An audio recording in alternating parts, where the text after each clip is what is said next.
তো আমার মামার বন্ধুর বাড়িতে কালী পুজো ছিল, তাই তারা ইনভাইট করেছিল আমাদেরকে। 30শে নভেম্বর চলে গিয়েছিলাম তাদের বাড়িতে।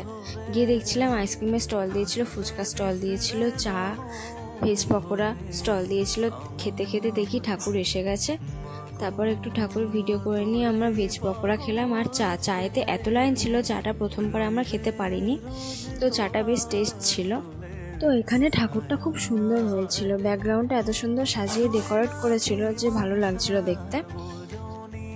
তারপরে খেতে বসে গিয়েছিলাম। ফার্স্টে দিয়েছিল বেগুন, লুচি দিয়েছিল, তারপর দিয়েছিল মিক্সড পনির টাইপের, পনির ক্যাপসিকাম দিয়েছিল, আরও অনেক কিছু দিয়েছিল, খুব টেস্টি ছিল।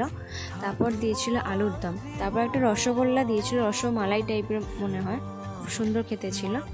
তারপর দিয়েছিল চাটনি, পাঁপড়, মিষ্টি। তো ভিডিওটা ভালো লেগে থাকলে লাইক কমেন্ট শেয়ার করে দিও এবং নেক্সট ভিডিও দেখার জন্য সাবস্ক্রাইব করে দিও। টাটা।